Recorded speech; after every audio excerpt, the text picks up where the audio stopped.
So, here we go. It was filled with childish frustrations and complexes which the police authorities for James Thomas believed to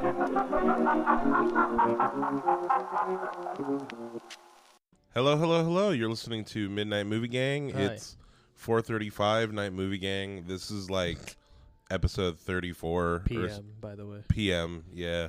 This is a show where we talk about cult cinema, lesser known films, kind of hidden gems. I'd definitely call this one of them for sure. Yeah. This is a movie I don't hear a lot of people talking about. Surprisingly good.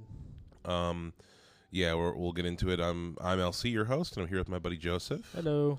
And today, what's the name of the movie we're talking about? Moon. Moon. MOON. Ammo and Moon, 2009 science fiction film directed by Duncan Jones in his directorial debut. Little fun facts, which I'm sure we'll mention multiple times. Duncan Jones is David Bowie's son. His actual birth name is Zowie Haywood. Get fucking doxxed, dude. Yeah. Like he was born like Zowie Bowie or whatever. That's a really stupid name. Yeah, it was like weird. And pretty early on, like in his like professional career, he wanted to distance himself from his father, and like like he wanted to kind of like make sure that his career wasn't like, I mean, like we were talking about before, like definitely probably helped in financing the film and his works, but just as far as like people not associating his name with his dad. Before we hop into the review, we're drinking some tea. Oh, yeah. Drinking that back to that hot tea. Just because I don't know about you. I feel like I've been tired the last few days. Yeah, it's been an exhausting life. Yeah, life is very exhausting. Do you remember what, I have your tea tag, but do you remember what kind of tea you're drinking there? It's Bigelow Vanilla Chai. Again, just like the first episode. Nice. Your go-to. Yeah. I'm drinking some Ahmad, some Strawberry Sensation Ahmad tea. These are both black teas, caffeinated. Oh, yeah. Quite the sensation. Which, I was kind of dozing off by the end of the movie. Not because of the movie. Not because of the movie, because the movie was really good, but I was just like, I just feel very drained in my soul. Yeah. But we're here to talk about, still here to talk about these movies, love movies. Let's go, get it going. This might be a little more of a low-key episode. Yeah, a little low-key, a little short, a little sit back. It's a sad movie, so. It is a sad movie. I forgot how sad it was. Yeah. Actually, it was another element of it, too. But, we'll hop into it. So, Joseph. Yes. Moon. What did you know about Moon beforehand? And, like, what's your experience with Sam Rockwell and, like, do you know if you've seen any other movies by Duncan Jones or I do not know. Do you think we went to the moon? Are you a believer? Oh, you mean the sound stage that Stanley Kubrick directed? Do you mean the lot in it? That was a joke. No, I mean, this is not a flat Earth podcast. I don't think Sam Rockwell is even. I'm sure he's in plenty of movies, but I have not seen him in like a lot. I think he's kind of selective. But from what I have seen, he's a great actor, especially after this. Yeah, no, he definitely crushed. I mean, it's pretty much a one-man, two-man show as far as, like, really just... I was kind of waiting on, like, the space station to be full of, like, 30 Sam Rockwells all, like, arguing with each other. I thought that was going to be, like, the big culmination of this concept. I think that's the higher budget version, the Mr. Meesinks. Yeah. Like... if you haven't seen this movie, there's some fuckery going on with multiple of the same actor. It's like and I remember seeing the trailer and thinking that was just because he was going crazy and he was just talking to himself. But it's a little more sci-fi than that. Yeah, it's a little more sci-fi than that. That's pretty much like the main like conceit of the movie. Really, is all based on what's going on with this double Sam Rockwell situation. I mean, for a minute, the movie is trying to. Like, there's a little bit of a question of, like, oh, is he just going crazy? Like, is it a split personality thing? But we'll get into it. I don't know. I grew up knowing Sam Rock. Primarily, the thing I can remember and probably know him most from is Galaxy Quest. Yeah. He's great in that. He's Guy. He plays, like, a character who's basically, like, Which the Galaxy Quest is something we should do a Galaxy Quest episode. I think of him mostly in the Hitchhiker's Guide to the Galaxy movie. Yes. He's what's the fuck? Probably be a good double feature with Galaxy Quest. Yeah, right. Yeah, that would be perfect. What's his name in that movie? Zaphod Beeblebrox. Zaphod Beeblebrox. Beeblebrox. I don't remember. Beeblebrox, probably. The president of space. Yeah. Yeah, that'd be a cool the Sam Rockwell space double feature right there. Yeah. And we know in this movie, this boy likes to go to space. Yeah, he likes to dance and he likes to be in sci-fi movies. And these are two things I know about Sam Rockwell. That and he does a really good G.W. Bush impression. Indeed, he does in Vice. He was probably the most. I still to this day I don't know why. I saw Vice in theaters for some reason. It's good. Yeah, it's a good movie. It's a good movie. And Sam Rockwell was good in it. Yeah. But yeah, no. So, this movie. Spoilers ahead. Real quick before we kind of talk about the movie, I want to talk a little bit about some of Duncan Jones's other work. For people who don't know, he's probably his biggest movie overall is probably he directed the 2016 Warcraft movie. Oh, the one no one likes. The one that no one likes. I haven't seen it. Every time I'm like browsing streaming service and I'm like really high and I'm just like I just want a movie with like cool stuff to look at. I see Warcraft and I'm like, would that even have any value to me right now? I feel like Warcraft could fill that specific void that you're talking about because the visuals are incredible. I've heard it's impossible to follow if you don't already know the lore. I wouldn't say impossible, but it definitely is. The movie assumes that you know what's going on, which is a stupid idea. Like when certain name drops happen, I remember when I saw it in theaters, they're like, "So and so is coming." Crickets. Yeah. Who? What? Warcraft is definitely a quote unquote like for the fans type movie. I mean, it's a bad idea for an adaptation. Yeah, I mean, it's a thing where it's like I think that people I've said this before as far as like the Dungeons and Dragons Honor Amongst Thieves movie. Yeah. That movie is what I think people wanted out of going to a Warcraft movie. Yeah. As far as like a fun fantasy adventure with Easter eggs and plenty of stuff for people who are fans of the IP. It's like, we've got plenty. Like, if you're gonna do an adaptation, part of the point is to draw new people who aren't familiar with the IP into the IP, like that might not know about it otherwise. So that seems to be taking the opposite route, where it's like, nah, no one who doesn't know what Warcraft is even gonna watch this. So fuck it. Yeah. I don't know. Hey, I'm reviewing a movie I haven't seen, so yeah, I feel like in general with adaptations like that, it's a weird, like line to balance on. And I mean, as far as like, I think I had a weird experience with it, where as far as like, I played World of Warcraft, but I don't necessarily know a whole lot personally about the lore. I feel like I know more about the lore of it than most people. But when I saw the movie when it came out, I went with my buddy Isaac, who is a massive Warcraft fan. Yeah. Like of all the lore, like Blizzard games in general, like StarCraft 2, like he like knows all the specific lore. He played all the old games. He's read the books and stuff. Like, you know, he's really into it. And the whole time he was just like giddy next to me. It was made for that guy specifically. It was made for my buddy Isaac. He fucking loved it. So I succeeded in that regard. They spent $200 million on a movie for one guy. Duncan Jones also directed a made for Netflix movie called Mute, which was like I may have heard of that. Yeah, so unfavorable comparisons to Blade Runner. Well, it's basically like it's 2035 and it's the neo future, and there's like a assassin man who's mute, like his vocal cords have been cut. And he's like the quiet man. Yeah, he's just like a quiet assassin man. Paul Rudd's in it, and he's really goofy. Already a bad. That was an audible eye roll you guys just heard. With Paul Rudd.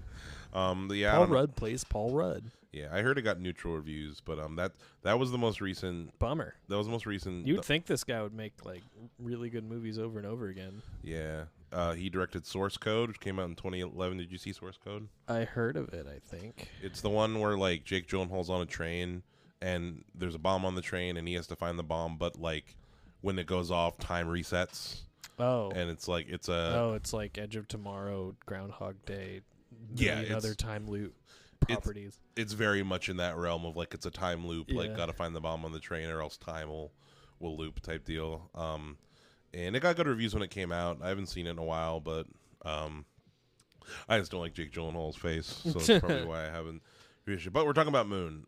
So as far as like, we'll go into the plot of it, into the plot of Moon. Well, actually, before we go into the plot of it, just like overall, so like in general, like, did it meet your expectations? Like, were you expecting a little bit more? Like, how did you feel about it overall? I liked it. It was very sad. I think as far as like a sci-fi property dealing with these themes of like what it means to be an individual and like it's like it's getting into spoilers a little bit, like what it means. Spoil away. Like they have like implant memories like Blade Runner, and the main character is a clone of a guy who's living on Earth, and he had none of his memories are real. He's basically just a drone bee who's bred to just work this single job. And I think that's a cool concept. I don't think that the movie really does much with that concept aside from just like making a sci-fi movie. Like it doesn't seem to really be all that interested in like the actual implications as much as like a Blade Runner would be. Yeah. It's more interested in just telling a story, which is fine. Yeah. But I was a little disappointed that like they could have dug a little deeper into that concept. Yeah, it's more of a character piece, really. Yeah. Than anything else. Like it kind of focuses all of its energy on Sam. I feel like if it had a bigger budget, then maybe they would have been able to explore some of the weirder aspects of it. Like just like a little more like, because like we just kind of see them sad and upset, but they don't really explore. Like if just like some different dialogue, I think. Like it's like, yeah, I understand why this would be upsetting, but if you could like, I don't know, just do something with it, you know? Mm-hmm. I think that early on, something that I realized upon, honestly, how do I put it? I feel like this viewing for me, it also might have to do with the fact that I just don't feel good today. The viewing, my opinion of it kind of went down a little bit. Yeah. In that, like, I feel like they kind of like started leading us to places where we didn't really get resolution. Like the biggest thing for me that I noticed this time was so there are like some kind of pseudo dream sequence type things. Like the very first one is like he sees his daughter, or like a young, I believe his daughter, like he sees like a young woman, like hallucinates a young woman being in the pod with him, and he like burns his hand like on the wall, like goes to make attention, he burned his hand. And then like there's a few sequences where he like dreams of like fucking his wife, and like he's like trapped like under the bed and stuff. And there's a few of those like in the first half of the movie, and then they just kind of drop those. Like they kind of, I thought the conceit of the movie was going to be the whole thing is him going insane because he's isolated. But then it's just like, oh, he has clones, there are no more hallucinations, there's no more him going crazy. Yeah, I feel like you could have kept the clone. Like the whole thing of there being actually clones, like is like I feel like you could have kept the message, but then I don't know. I feel like I could have done with like I wanted more weird dream sequences, more weird vision. Cause it wasn't more weird visuals, and for things to, like you were saying, like if he had hallucinated, had a dream where there was a million Sam Rockwells, you know, that like we're all trying to like hop on top of each other and yell at each other and shit. Then like I feel like there was a bit of a, what's the word? Like, I feel like it didn't necessarily ramp up.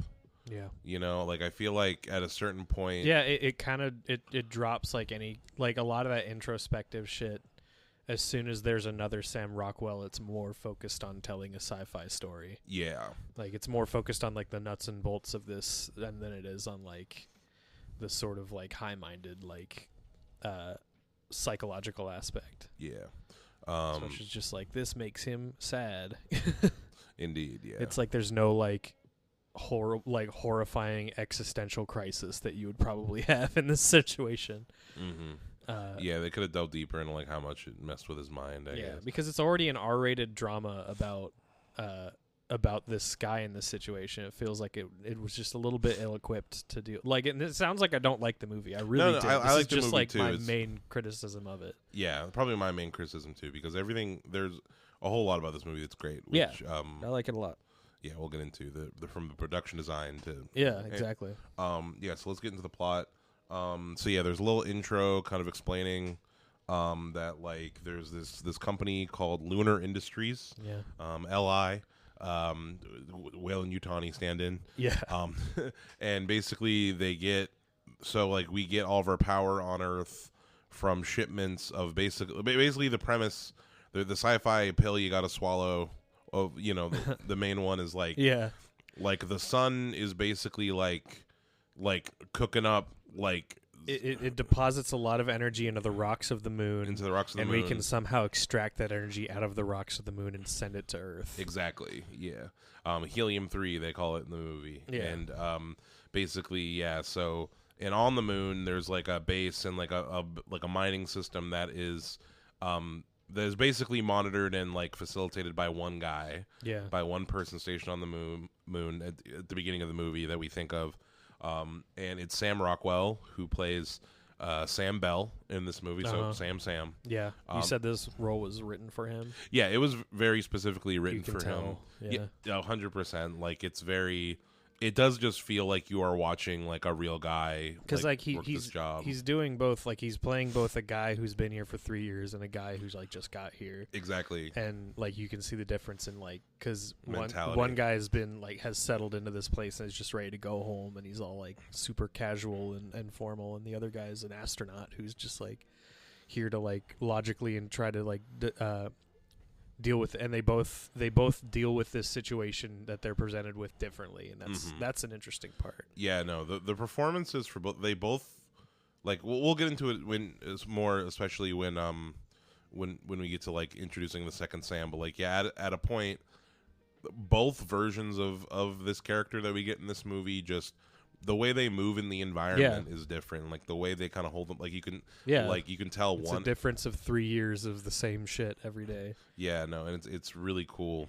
So we start up the Sam that where he's about to be at the end of his 3-year contract up there, and he's getting like video messages from Earth from his wife. And because we're told at the beginning that the the live communication like is like down, like the radio's fucked up and we can't fix it. You know, which apparently it's been that way for 3 years. We're introduced to his robot buddy Gertie, played by convicted pedophile. Well, I don't know if he's convicted. No, has he been convicted? He was convicted. Yeah, I don't know. Played by pedophile Kevin Spacey. And the biggest twist in the movie is that he's not a bad guy, even though he's basically Hal. He's like exactly Hal 9000, except not a bad guy. He's not a bad robot. He's actually kind of chill. Yeah, he's literally like, you can almost see him as like the people who put Sam up here, these clones, know that they're doing something like pretty fucked up and sad, so they just put a robot there whose whole job is to just make him as happy as possible while he's there. Yeah, I'm fully functional. Like you can almost like, and like even from everything to like later on we see that they're when the clones are done with their 3 years, they get put in a cryo chamber that makes them think that they're going back to Earth, but they're actually being killed instantly. Just being zapped. Yeah. And you can even see like in this video that they have pre-made of this guy, you can tell they're just like trying to make like it's almost like apologetic as to like what they're about to do. You can see a lot of that like humanity and like the people that are doing this to him, but they're still doing it. Yeah, they're still doing it because they're still trying to save a buck. Yeah. What did you think of the design? I was going to say the design of Gertie specifically, the robot. What do you think of like the overall visual look great. Of this movie? Considering the budget, I was really impressed with the way this whole movie looked. $5 million. It's insane. Because the robot is very convincing. I love that it's like hanging from the ceiling. It's got these 2 robot arms. It just moves along like this track. Yeah, I love the ceiling. Yeah, I love this. It's got a white light. It's got a blue light, not a red light. It's got a nice smiley face screen. That's like the iconography of the whole movie. Yeah, and it's not a bad guy, which is weird. No, I like the whole. It feels very appropriate. It doesn't look cheap at all. It looks like a real space station. I like it a lot. Yeah, no, it definitely benefits from the fact that essentially it's pretty much set. This one space. Yeah, like, and then some external Mars stuff that you said is miniatures. Some external moon stuff. Which makes the movie just look perfect. Like, looks like just flawless outside. Yeah, no, it definitely harkens back. Like, I definitely felt a lot more 2001 in its visual inspiration this time around. There's a lot of 2001 in this movie. Yeah, a lot of 2001 energy. It's like 2001 meets like Blade Runner in my mind. Those are the two core influences, and maybe like a little bit of Alien, just in the production design. Yeah, a little bit of. I feel like the Alien feel comes from the fact that it's Hawaiian shirts in space. Yeah, as far as like Alien. Well, even just like the way the station is designed, it looks a lot like the Nostromo. Yeah. On the inside, it's just like these panels on the walls and the 45-degree angles. Yeah, and some parts of it are like a little bit like dirty, like a lot of like the food. Meal. Yeah. Oh, I love the way Gertie looked. Like he looks like a computer terminal at your job that's just never cleaned. Like he's got like a cup holder that you can put coffee on, and there's a bunch of splatters of coffee all over him. They've just never been wiped down. He's got sticky notes and like marks all over him. Who has fucking time for that? Yeah, same thing too. Just like with other things in the station, like Sam's little main console terminal area. Like he has all of the rovers are like he has like in marker. Like written on it. Yeah, what they're named and stuff. And feels very lived in. Yeah, it feels very lived in, very tactile. Like you can really feel that this person has like lived just in this one space for 3 years. Yeah. It's crazy to me that like damn, you'd think that like I don't know, you'd question more the fact that like they're gonna have one person here for 3 years. Like you're not at least gonna have two or a crew or something. That's another problem I have is how accepting he is of everything as the movie goes on. And how he sees a clone of himself, but he still thinks he's gonna go home. Yeah, like part of that's like probably denial, but like he does take a lot in stride that I don't think I would. But maybe that's why he was selected. I don't know. Yeah, maybe like psychologically. Yeah, that's right. Or another thing to think of is like maybe the clones are like conditioned to like. It could be a part of the protocol where it's like when they encounter another clone or whatever, something to not freak out. Exactly. Yeah, it's like being a little bit more docile. That may be us giving the movie more credit than it deserves, but still. It's building the movie additional in our mind. Yeah, that's a good thing. Yeah. So basically, Sam is doing his duty. It's very like I said during the movie, like it's like your hardcore difficulty, No Man's Sky. Yeah. So Sam is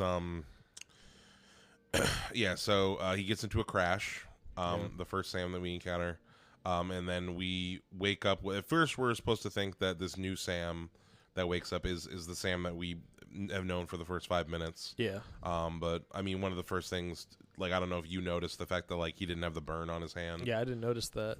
Yeah, just like a little detail, just to give you a hint right away that like it's a different guy. Sam almost catches Gertie talking to somebody, 2 corporate suits live. Yeah. Over the Skype call, over the Zoom. And Gertie's like, "No, I was just recording a message. Don't worry about it." Okay, you got me. Yeah. Some of Gertie's like not reactions are so goddamn funny to me. Because it's like, it's so weird because it's like this is a computer terminal. This is an AI that is programmed to not let on any of this shit. But then like it'll lie to you the first like couple times, then it'll just be like, "Yeah, you got me." Yeah, that's it. Well, it's because it's probably not programmed to deal with like. It's only programmed to like make the person who's here happy, essentially. Exactly. Yeah, and it just you could tell like it doesn't have responses baked in for this quote unquote impossible situation that's in front of it. You know. Yeah. The crash happens. And the new Sam that we encounter wants to leave and go work, and like just there's something out there, like he's not allowed to leave, he's boxed in. Yeah. And he says like I feel like I'm being treated like a child, like what the fuck. Yeah. And we're told at this point that there's a rescue team, a team that's coming up to fix one of the rovers. It's gonna be there in a day. So Sam Rockwell basically tricks Gertie into opening the doors by like he just convinces him essentially. Yeah, well he pokes like a hole in one of the in like one of the pipes, like one of the air filtration. Yeah, there's gas leaking, and he's like, "Well, you got to let me out now." Yeah. And Gertie's like, "Okay." He sees that one of his spacesuits is missing, and he's like, "Oh, that's weird." That was when it was like in my mind. I was like, "Oh shit, clones!" Yeah, that's when you like. 100%. This is a clone movie. Oh shit, there's clones going on. Yeah. So he finds the crashed rover. He picks up the other Sam brings him to Gertie, like, what the hell is this? Who is this? Yeah. And Gertie's like, that's Sam Bell. Yeah. You're Sam Bell. Yeah. Everyone's just Sam Bell. Mm-hmm. And so the old Sam, the Crash Sam, the old Sam, whatever you want to call him. Yeah. Sam has been there for a while. Starts to wake up, and at first he thinks that he's hallucinating young Sam. Yeah. And he's like, "Who the fuck is that?" Yeah. New Sam is a fucking asshole to him too. Yeah, New Sam is kind of a piece of shit. Yeah. To him. Do you think that he was too mean to him? Yes. Like in a way that didn't make that. It didn't make any sense. It's like because partially it's like you're gonna look at this other guy and like to acknowledge that this is like a person that deserves respect would be to like give this situation legitimacy, and then you have to confront all these big problems, and it's like I kind of get that, but on the other hand, he's like being like outright cruel to this guy. Like he's not just like you're just a clone, you're not a real person. It's like actively just mean. Yeah.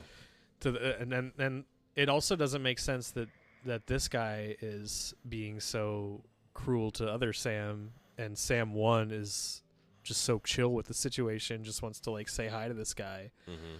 Yeah, well, I feel like Sam 1 at this point is kind of like his mind is so much more gone. Yeah, that's true. As far as like him being there 3 years, like he's probably just got, even though the situation's fucked up, he's probably just kind of elated a little bit that he has someone to talk to. Yeah, that's true. You know? Yeah.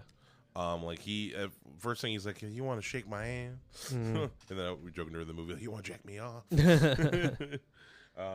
Yeah, but yeah, no, like they don't get along at first. Like New Sam, I think part of it too is that New Sam is kind of frustrated because he figures out early on that like that they're both clones. Yeah. As far as like this is part of like some big fucked shit, and he's just like more mad than anything else. Yeah.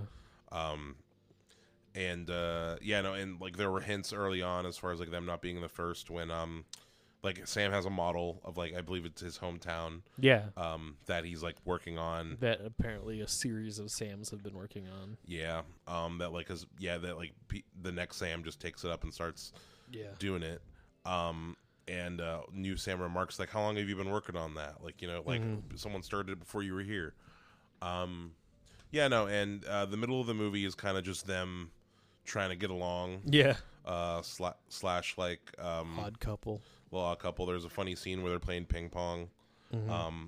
Which as a visual effect, I mean, we could talk a little bit about the cloning effect in general, but like it's very impressive. The ping pong scene, especially because like they jostle the table. Yeah, once Sam moves the table, it's like, oh shit.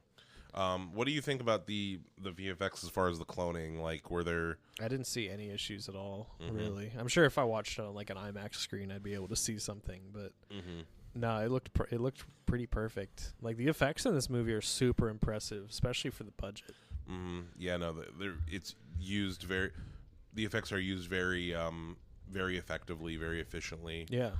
They know when to pick and choose, like when, especially like the exterior shots where like you pretty much see the exterior of the rover when like you need to have a sense of like how far apart things are and stuff. I think the one exterior shot that bugged me was like towards the end. There's a scene where like Sam steps out of the rover vehicle and he's like looking up at this tower. Yeah. And I thought that the compositing looked kind of bad there. Like it was feeling it was feeling very green screen. That'll happen though, It's 2009. Yeah. What is it?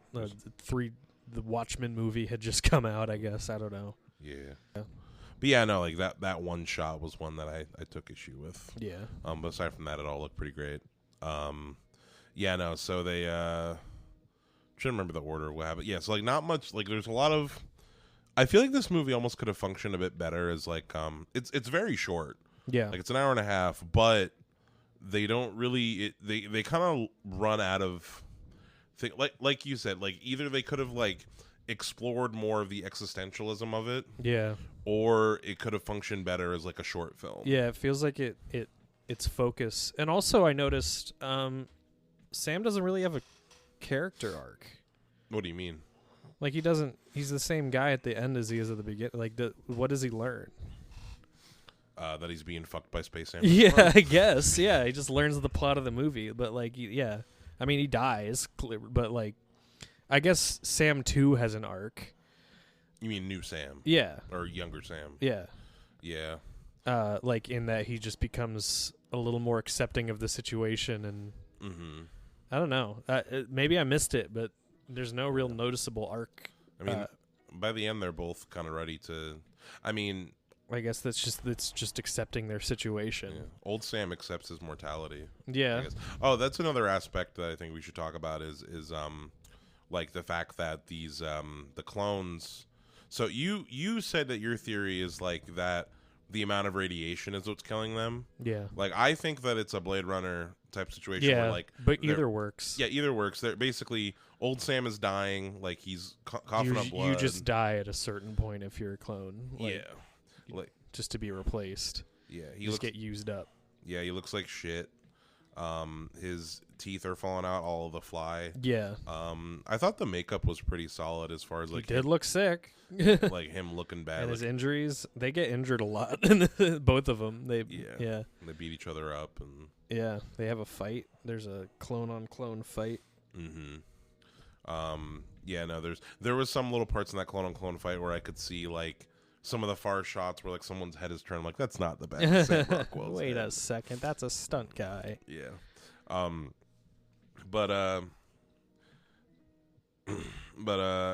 Like there's some good like sick effects and just like overall he's just getting more and more sick throughout the movie. He's just dying. Yeah, there's nothing to be done for it. Yeah. And it's like because it's not like he's got like a virus or anything. Like no, just his body is breaking down. He's just it's either radiation or he's just past his expiration date.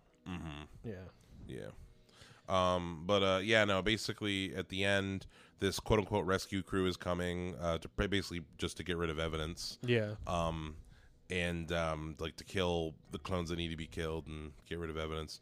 And they kind of devise a little bit of a scheme for one of the Sams to be able to jettison back to Earth, and like one of them's gonna go back in the crashed rover. Yeah.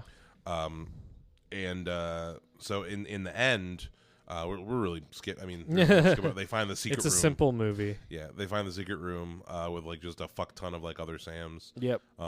Something I didn't put together as far as like when we know for a fact how many is like we're on Sam 5 and 6, like the ones that we know in the movie. Yeah, we've been here for a while.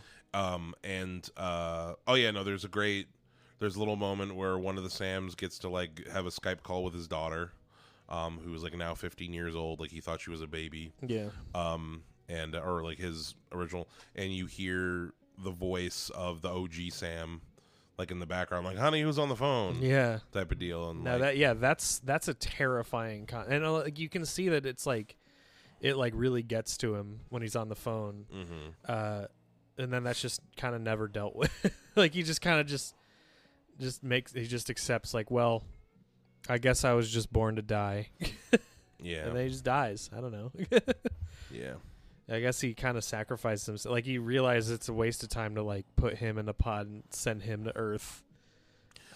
Yeah, because like he would probably just die when he gets there, whereas like other Sam would at least have some time to do something. Like hearing that there's still a you that's alive, like and you're just a copy of that would fuck with you so hard. And it feels like it's like barely grazed here in this movie. That's something that I wanted to ask you about was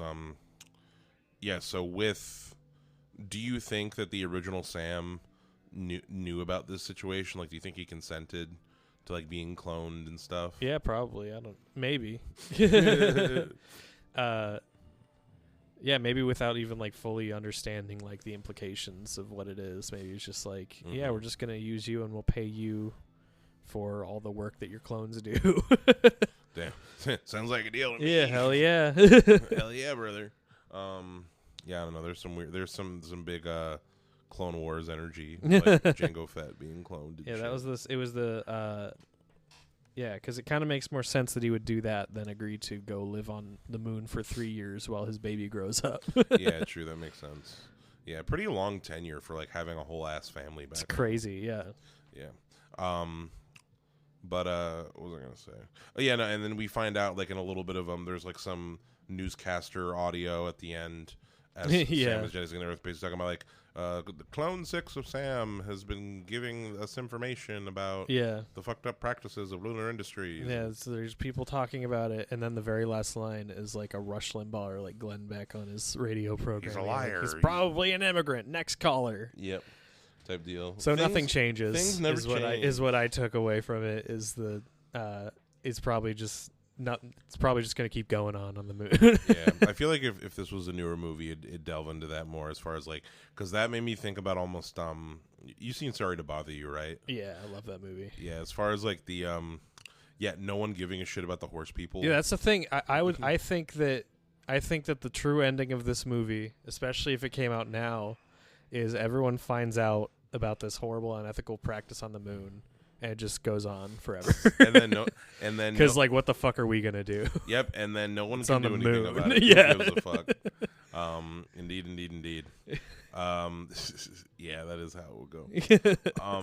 I gotta rewatch Sorry to Bother You. It's great. I saw it in the theater. Yeah, I saw it in the theater too. Armie Hammer plays a really good rich creep. Crazy. Oh yeah, he's great. I love the scene where he's like, I just wanted to show you I wasn't crazy. I just wanted the video to make sense. That movie is fucking hilarious. Guys, if you haven't seen Sorry to Bother You, check it out. We should definitely do an episode.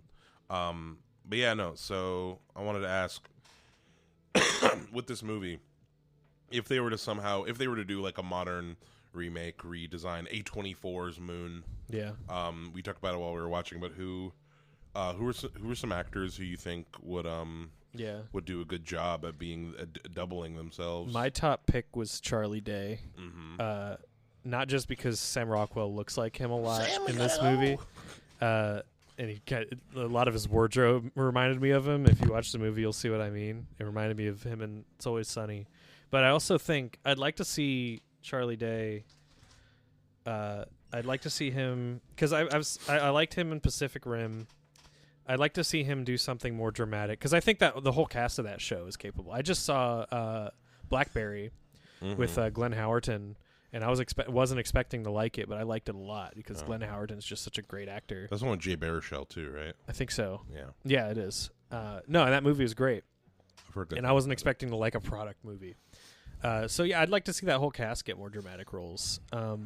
But yeah, I think because there's a level of like that kind of blue collar grunginess, and like a guy with like a sense of humor, just being like an everyday guy up there, and I think Charlie Day would be able to capture that really well. Yeah. Plus, I'd like to see his movie career not be ruined by that piece of shit he just made. Indeed. That no one liked. If we're made in the 80s, we could get Jeff Goldblum's Moon. Yeah, Jeff Goldblum would be great. Yeah. Old 80s Jeff Goldblum. That'd be fantastic. You were talking about Tom Hardy. You had some ideas. Tom Hardy would be solid. Donald Glover was my number one. Donald Glover is a great pick. Yeah. One pick, the Gambino. That would be probably, that's right at the top of my list, too. Yeah, if, like, the crew behind Atlanta did this shit, like, it would be pretty fucking awesome. I'd love to see him be able to actually, like, stretch his movie star legs, too. Is he in a show right now, aside from Atlanta? He's not in that Mr. and Mrs. Smith show, is he? He is. He's Mr. Smith. Okay. I haven't seen anything about that. We started watching it. And yeah, it looks boring. They do make some changes like with the concept that I say it looks boring. It looks like not my thing at all. we watched the first 2 episodes, and I watched a bunch of reviews and read. So do you care about spoilers? No. Yeah. So there's something I kind of like I said, I haven't watched this yet, but apparently what it is like at the end of like they do a few missions together. The whole like process of getting selected to work together or whatever is like a test to like join the agency efficiently, because the very final assignment is that one of them, whoever like is the better agent, who's performed better at the end of like their assignment, is told to kill the other. And, and like that's the whole. So like the last bit is like them like. And what? That doesn't always work out? No, like that sounds dumb. Yeah. Why would they do that and expect them just to be cool with it? Well, because the ones that would be cool, they're like, oh, they're the agents we want. They're the psychopaths we want. I don't know, man. Type of situation. It just personally that kind of spy, like a whole series based around like a spy organization, just built on the fact that they're both attractive. That just sounds like not my thing at all. It's a thing where like I heard it was good, but it's like, I'm just not a TV show guy, especially lately. Yeah, me either. I've been watching Watchmen.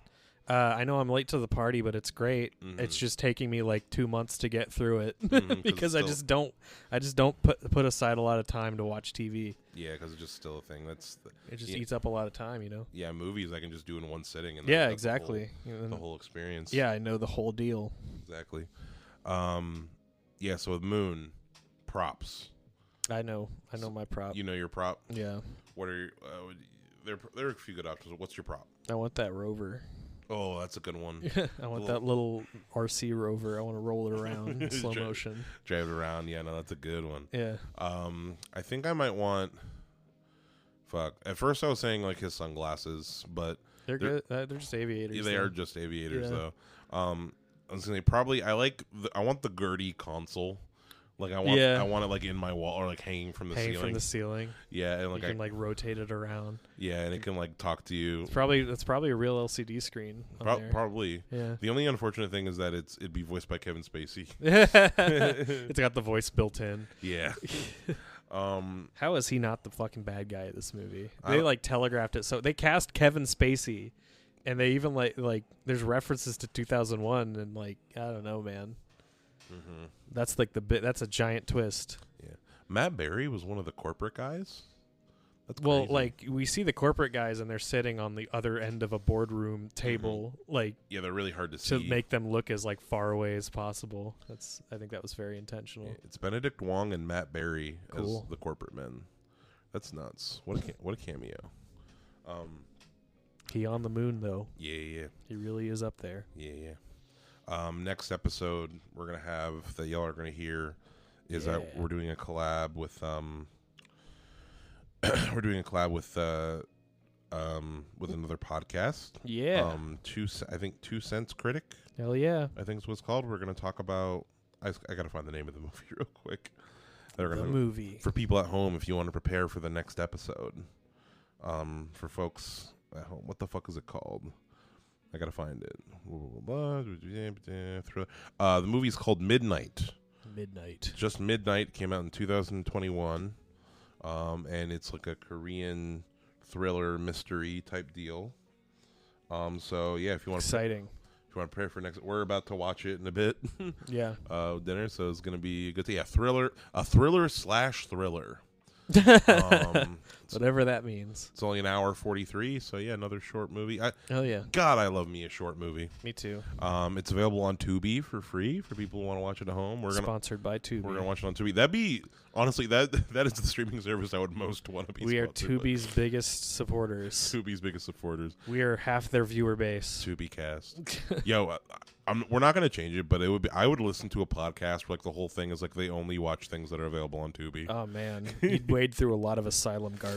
That'd be a lot of fun. Anyway, yeah, thank you folks for listening to Midnight Movie Gang. It's 518 Night Movie Gang. A little bite-sized step for you. Thank you so much again. Please like, share, subscribe. Definitely subscribe to the YouTube. Trying to get that. Trying to follow us on Instagram. Make YouTube. Don't follow us on Instagram. Especially me. We need one more Instagram follower at the moment to get to 100. That could be you. Yeah. Have a nice night, y'all. Good night. Love you. Bye. Bye.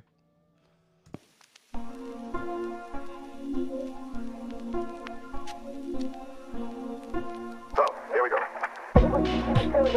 With childish frustrations and complexes which the police are searching for James Thomas, believed to be the lover of Miss Williams, and her partner in the horrible murder of Walter. Where's everybody? And I'm here to hold on. Oh, please tell me where this going. Please tell me. Sorry, I don't know. How long is Myron, how home could I got in here? 3 tickets to Albany on 6 o'clock train tonight. What do you think? Special agent.